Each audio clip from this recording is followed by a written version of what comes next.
yang selalu menopang. Ku mau bersyukur, selalu bersyukur.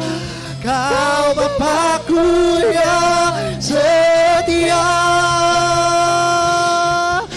Kau Bapakku yang setia, Kau Bapakku yang setia. Haleluya, haleluya. Terima kasih Tuhan. Berikan sorak-sorak hanya bagi namanya.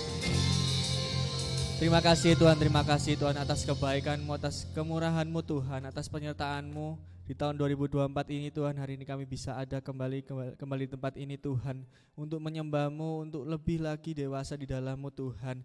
Terima kasih Tuhan, sungguh besar kasih setia-Mu Tuhan. Tiba saatnya kami ingin mendengarkan sebagian dari kebenaran firman-Mu Tuhan.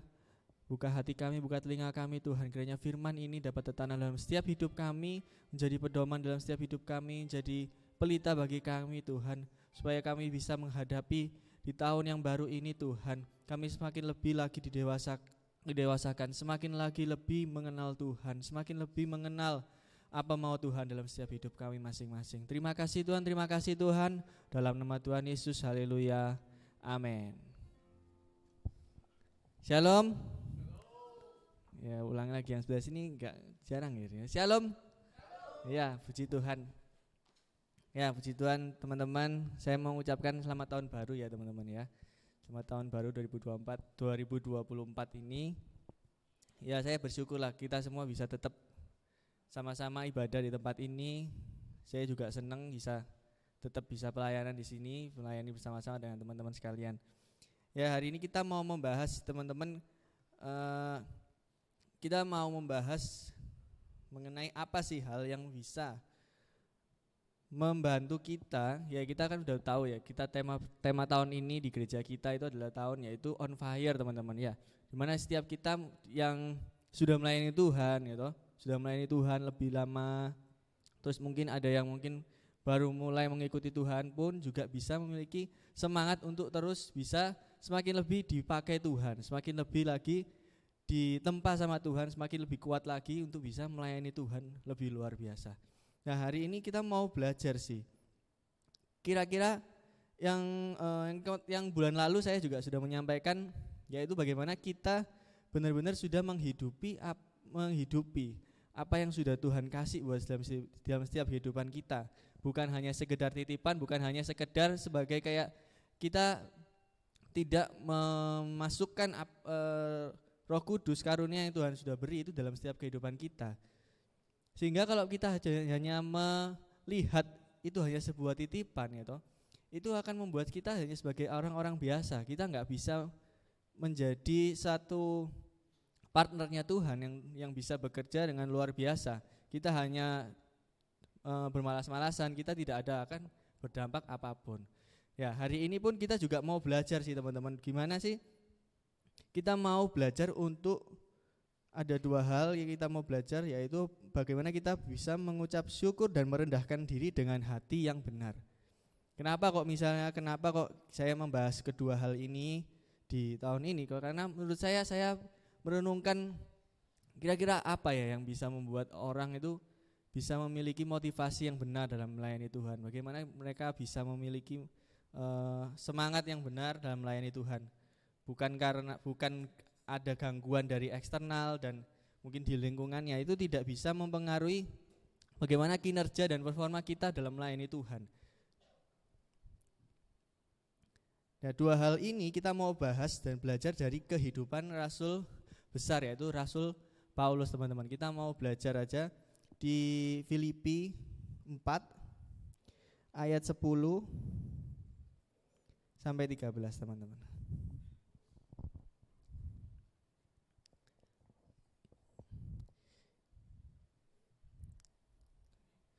Ya, saya bacakan aja, teman-teman bisa perhatikan baik-baik. Ya, saya baca 1, 2, 3. Aku sangat bersukacita dalam Tuhan bahwa akhirnya pikiranmu dan perasaanmu bertumbuh kembali untuk aku.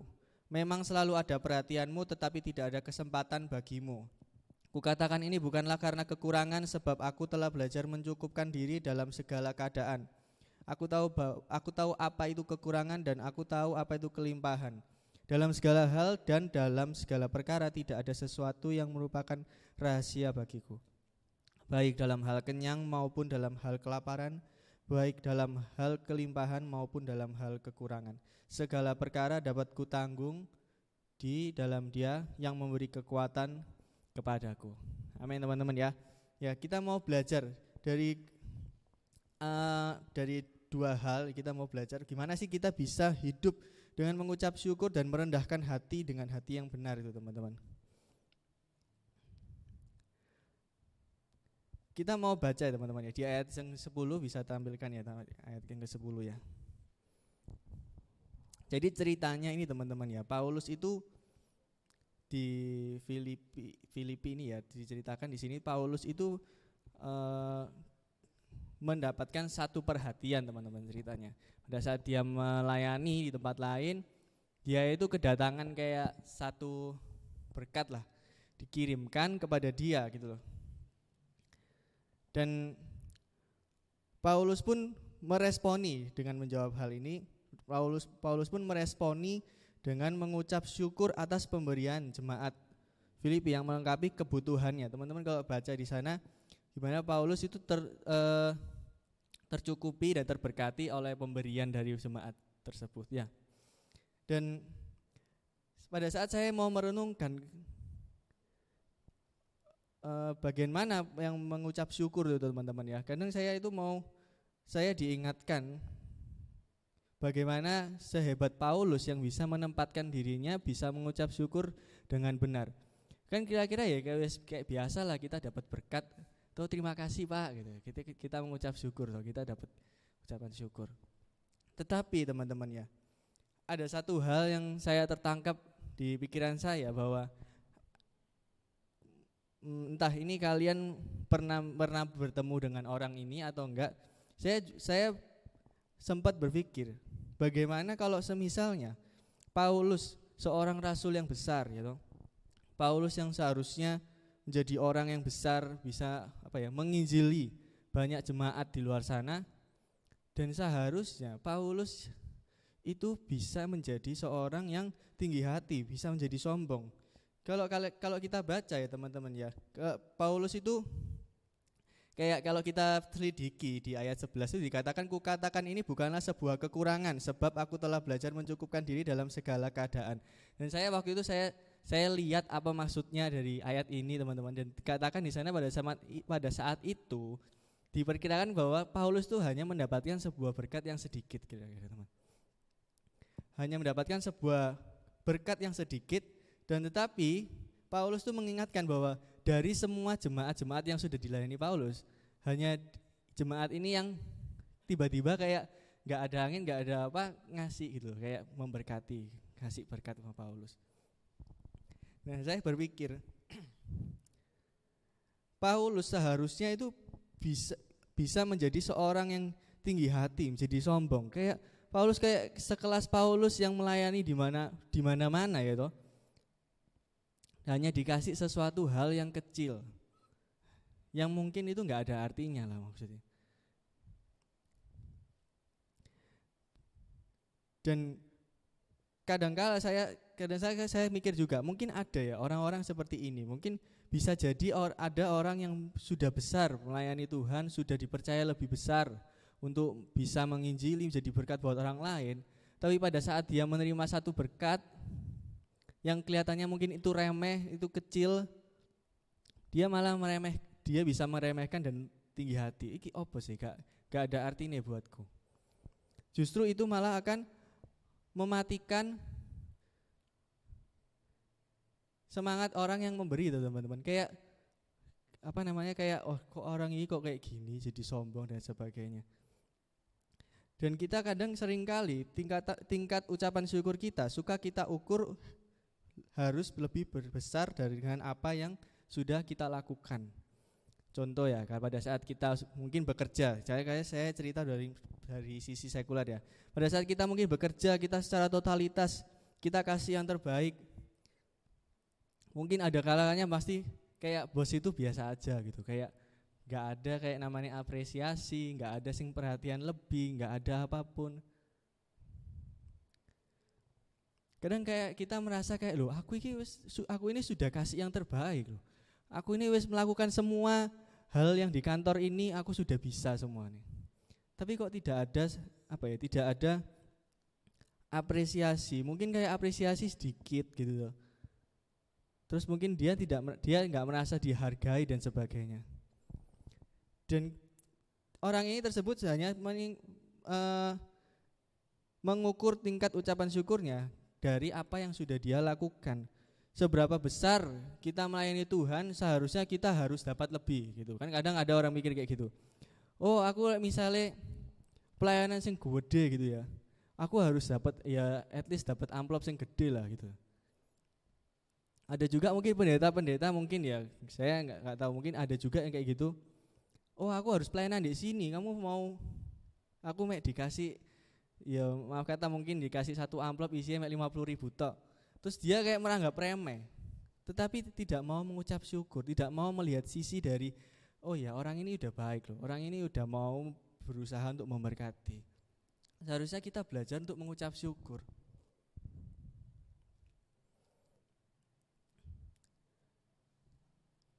Paulus berhasil menenangkan dirinya, untuk mengendalikan dirinya, untuk tetap tidak sombong, untuk tidak meninggikan dirinya. Meskipun dia sudah menjadi rasul yang besar, di mana-mana dia dikenal, dia mengabarkan Injil dengan hebat. Tetapi dia tetap mau menerima dan memberikan sisi jawaban, respon yang baik, teman-teman. Dan dia tetap bisa jadi seorang yang terus melayani jemaat-jemaatnya. Saya waktu itu juga pernah terberkati teman-teman waktu ulang tahun gereja itu waktu itu ya. Ulang tahun gereja waktu ada salah satu kesaksian dari API itu tadi ya, apresiasi penginspirasi gitu. Ya, saya terberkati dari ceritanya Kak Yana itu ya, terberkati sekali kayak dia memiliki satu passion di mana dia mau melayani anak-anak itu teman-teman ya. Kayak saya cerita ulang aja singkat, dia mau melayani anak-anak, tetapi dia mau mengambil jalur lain, bukan jalur sekolah minggu teman-teman. Dia mau dia mengajari dari menjadi guru dan sebagainya. Pada saat dia dia juga mengeluh, pada saat di kesaksian itu mengeluh juga, kayak bayarannya sedikit lah dan sebagainya. Tetapi di satu sisi dia tekun dan setia, dan akhirnya saya terberkati juga loh. Meskipun dia cerita di akhirnya pemerintah mengeluarkan satu kayak pemerintah kasih bantuan gitu toh.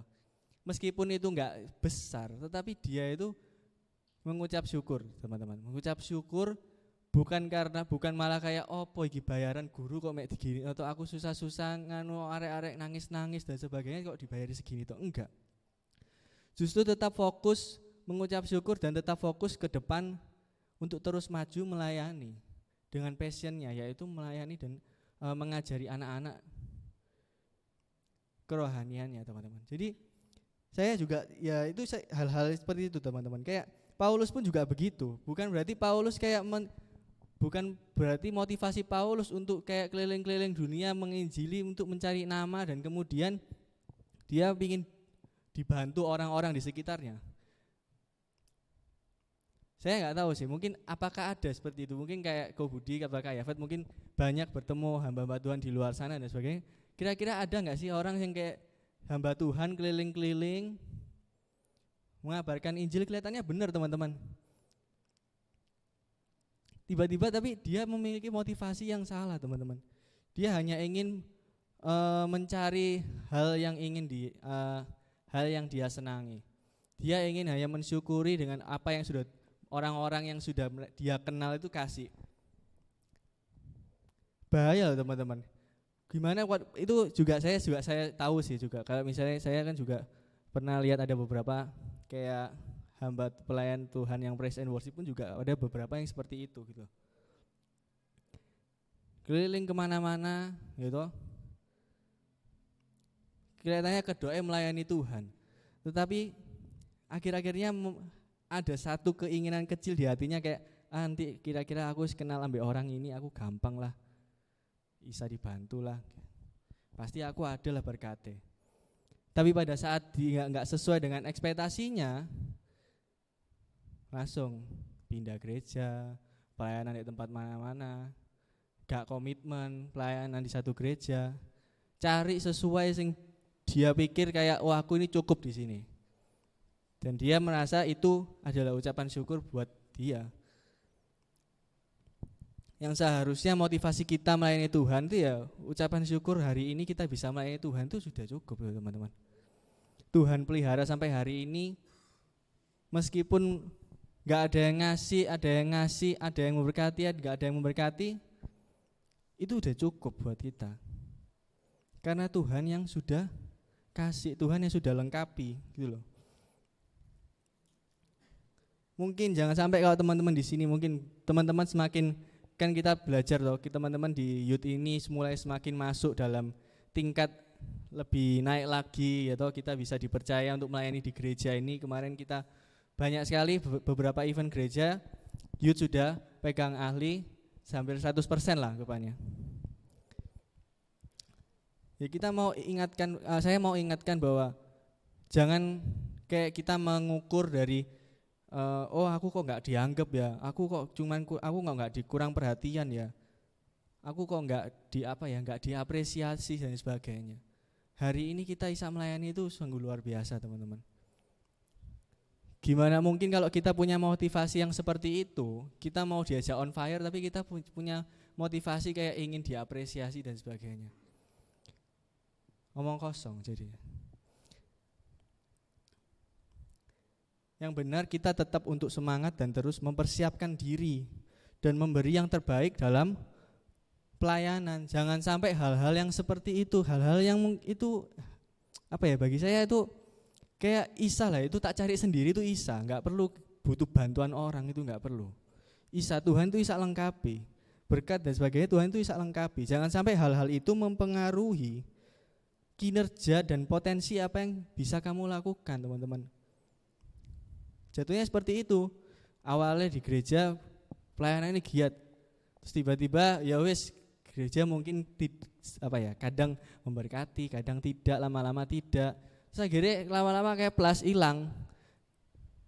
Motivasinya hanya untuk mendapatkan berkat saja. Jadi kita mau belajar teman-teman, kita mau belajar untuk mengucap syukur. Dan yang kedua, poin yang di sisinya satunya yaitu kita belajar untuk merendahkan diri. Kita mau belajar dua hal ini dari Paulus, yaitu bagaimana dia bisa merendahkan dirinya. Dia yang sudah menjadi rasul yang besar, yaitu yang seharusnya memang pantas semua orang itu Isa kayak semua jemaatnya dia itu ngeramut satu orang Paulus gini. Paulus wes gak usah keliling-keliling, wes aku pensiun aja, wes tak tinggal di satu kota, terus aku pasti loh nanti lama-lama jemaatku ngasih, aku nggak kekurangan, hidupku tenang, tinggal meninggal pulang ke surga selesai. Tetapi Paulus gak milih itu. Paulus tetap terus menjalankan pelayanannya teman-teman.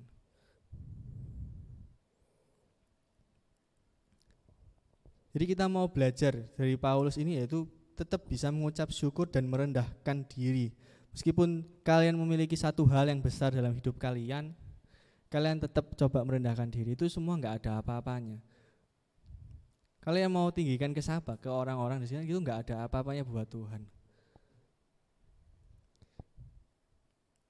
Amin. Kita mau belajar bahwa standar Paulus mengucap syukur itu hanya karena dipelihara Tuhan saja itu sudah cukup buatnya. Dari dia melayani, dia bisa hidup terus keliling-keliling ke dunia itu loh, mengabarkan Injil itu sudah cukup buatnya. Dikatakan Paulus, dikatakan di sana, kukatakan ini bukanlah karena kekurangan, sebab aku telah belajar mencukupkan diri dalam segala keadaan.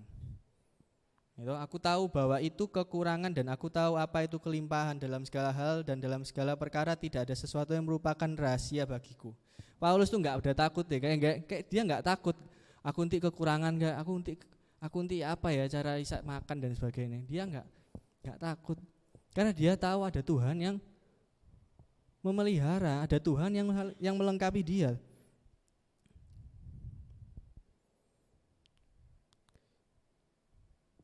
Dikatakan tidak ada sesuatu yang merupakan rahasia bagiku, baik dalam hal kenyang maupun dalam hal kelaparan, baik hal kelimpahan maupun dalam hal kekurangan. Jadi poin kedua ini teman-teman yang selanjutnya, Paulus bisa menempatkan dirinya, bisa memiliki standar ucapan syukur dalam hidupnya, dan dia bisa merendahkan diri dengan benar. Dia memposisikan dirinya menjadi seorang hamba Tuhan, bukan menjadi seorang yang terkenal, bukan menjadi seorang yang tinggi, besar dan sebagainya.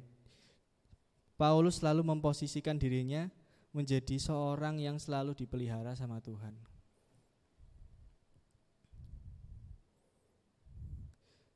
Jadi kayak Paulus berhasil mengendalikan dirinya untuk tidak terpana dan oleh berkat duniawi, tidak terpaku dan tidak tergirang-girang kesenangan karena dapat berkat banyak.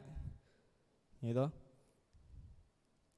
Dia tetap ingat bahwa ada Sang Pencipta, ada Allah yang selalu memberkati dia. Jadi saya itu pernah kayak waktu saya merenungkan firman ini kayak ya gak dipungkiri ada juga loh kayak gitu. Saya itu waktu itu di rumah itu kan teman-teman ya, pertama kali saya itu kan papa saya beli TV loh teman-teman ya. Papa saya itu suka nonton. Ya wes saya beliin kayak TV Android box loh teman-teman.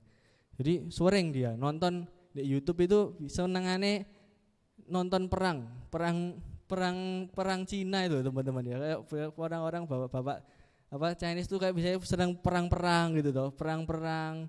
Terus ada silat-silat gitu. Saya kadang kepikiran kayak saya juga ingat filmnya Ip Man itu teman-teman. Filmnya Ip Man itu ya. Konsepnya mereka itu ya, konsepnya mereka menjadi seorang guru itu ya. Dia mengalahkan semua orang gitu. Dia mengalahkan semua orang buat perguruan gitu. Terus habis itu punya murid banyak. Terus habis itu dia lele ya nyantai. Muridnya yang melayani dia, muridnya yang kasih makan, bersihno tempat, dia cuma duduk-duduk gitu. Tetapi lucunya pada saat ada satu kejahatan terjadi, ada satu hal yang genting terjadi, gurunya enggak bisa apa-apa. Gurunya nggak bisa diandalkan, bahkan gampang dikalahkan gitu. Kayak saya mikir kayak, oh orang ini licik berarti ya. Kayak dia berani untuk cari pengikut supaya dia nyaman, senang, hidup enak karena pengikutnya. Padahal dia itu nggak bisa apa-apa gitu loh.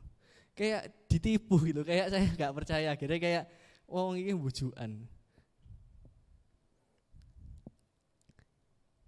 Akan bahaya lagi kalau ada nggak ya kira-kira kayak Yafet atau Budi pernah tahu kayak gitu nggak ya?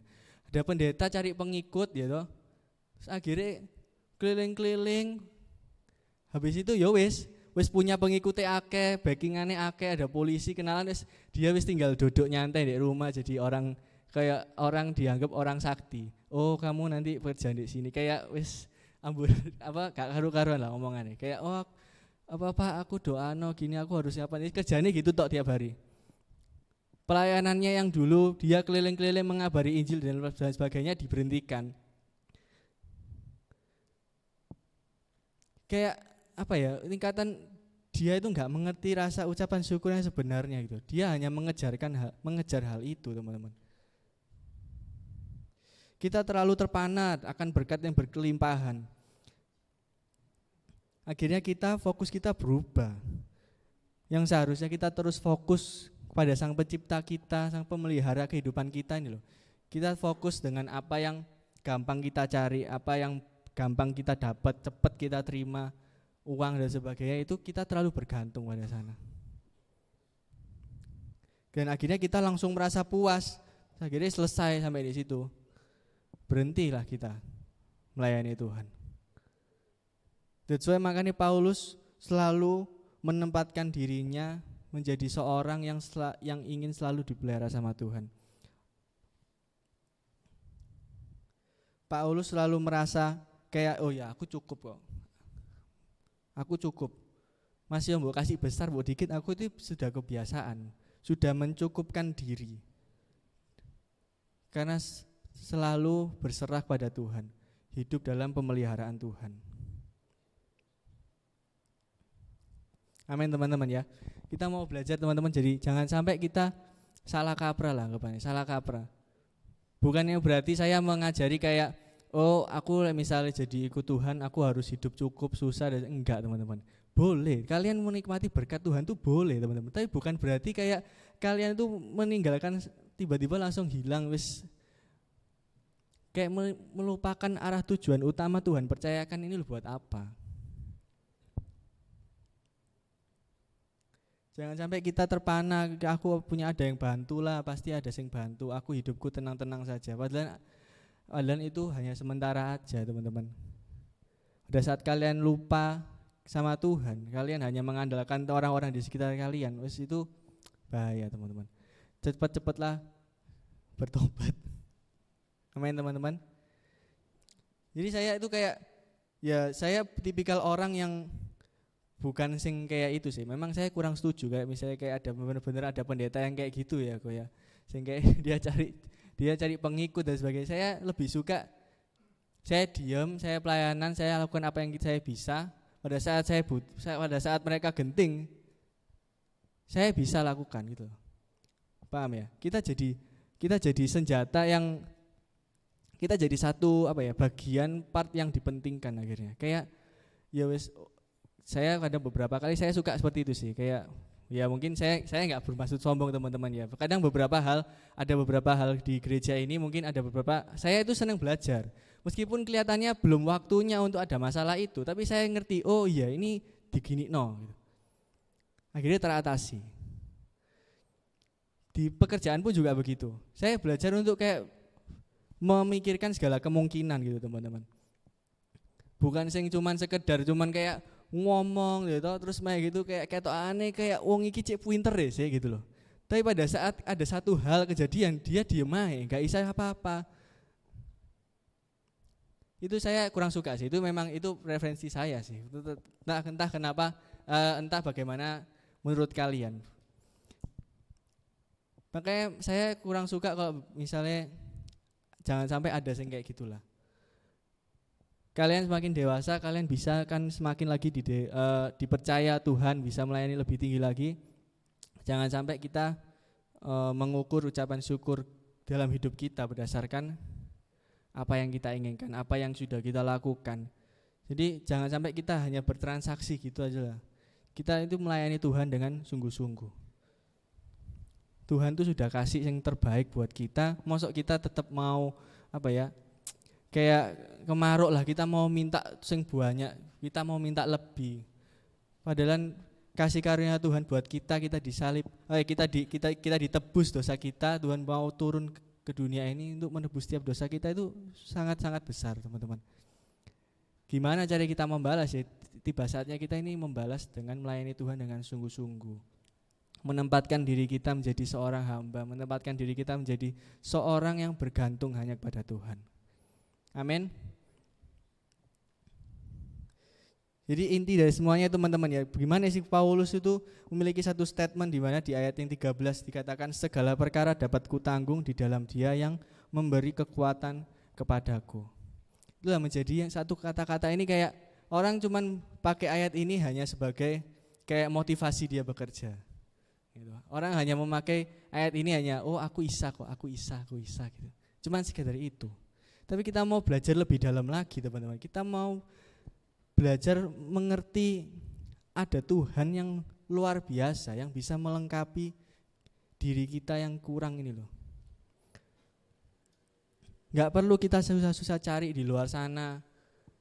Kita gak perlu cari kenyamanan di luar sana. Kita gak perlu cari perlindungan di luar sana yang mungkin itu gak 100% selamanya ada dalam kehidupan kita.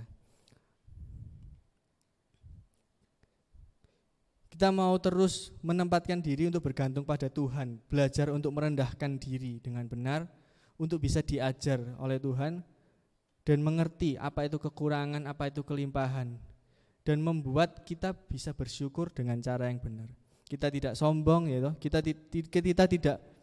tidak merasa aman akan apa yang kita punya, kita enggak bermewah-mewah, kita hidup cukup dalam Tuhan, dan akhirnya kita bisa menghidupi apa yang dikatakan Paulus itu. Segala perkara dapat kutanggung di dalam Dia yang memberi kekuatan kepadaku. Jadi seakan-akan Paulus itu mengajarkan kita gitu teman-teman, untuk menghidupi Filipi 4:13 ini.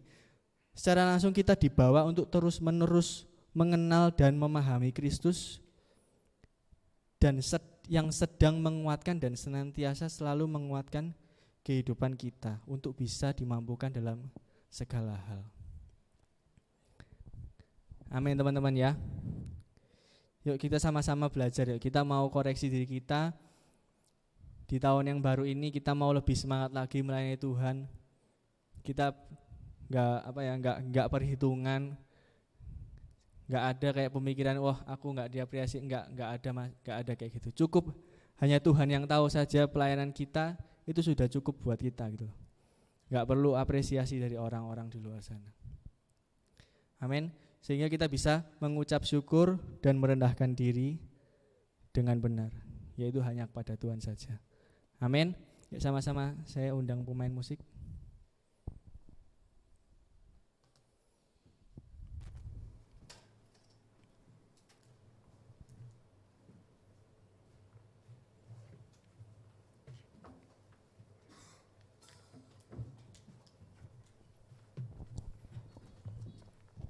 Bapak, kami mengucap syukur Tuhan atas hari ini Tuhan, Kau memberkati kami Tuhan. Melalui kebenaran firman-Mu hari ini Tuhan, Tuhan mengajarkan kami Tuhan untuk selalu bisa menempatkan diri, untuk selalu bergantung hanya kepadamu Tuhan. Kami bukan apa-apa tanpa-Mu Tuhan, tetapi dengan-Mu Tuhan kami bisa melakukan segala hal. Kami bisa melakukan segala hal Tuhan. Kami bisa dimampukan untuk melayani-Mu. Kami bisa dimampukan untuk bisa memuliakan nama-Mu. Hidup kami bisa menjadi terang dan menjadi berkat buat setiap orang di sekitar kami Tuhan. Terima kasih Tuhan, terima kasih Tuhan. Kiranya firman ini Tuhan tertanam dalam setiap hidup kami Tuhan. Tertanam dalam setiap anak-anak youth di tempat ini Tuhan. Mereka menjadi anak-anak yang luar biasa Tuhan dan takut akan Tuhan. Jadi anak-anak yang bisa dipakai lebih oleh Tuhan. Jadi anak-anak yang jadi dewasa. Dan akhirnya dalam setiap hidup mereka Tuhan selalu dimuliakan. Terima kasih Tuhan, terima kasih Tuhan. Hamba-Mu berdoa Tuhan untuk gereja kami Tuhan. Di tahun yang baru ini Tuhan, kami berdoa Tuhan supaya kami bisa bersama-sama tetap bisa melayani-Mu di tempat ini Tuhan. Kiranya Tuhan membawa gereja kami lebih tinggi lagi Tuhan. Kami ingin lebih lagi Tuhan, kami rindu untuk bisa mengenal-Mu Tuhan. Karena hanya Engkau lah yang selalu memimpin dalam setiap kehidupan kami. Terima kasih Tuhan, terima kasih Tuhan. Dalam nama Tuhan Yesus, haleluya, amin.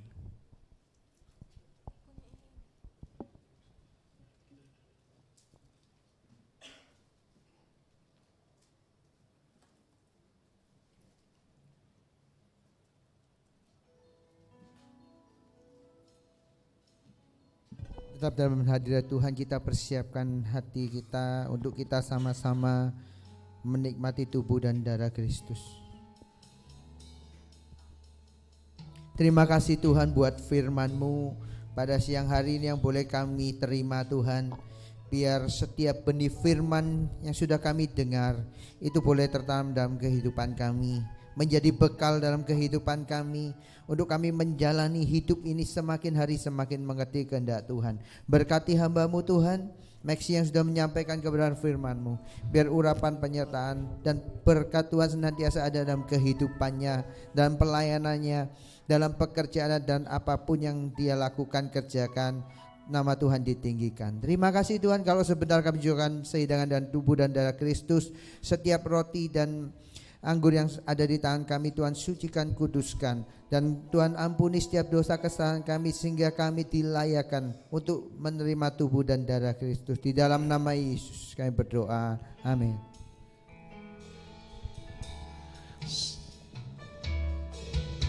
Saat ku masuk ke hadirat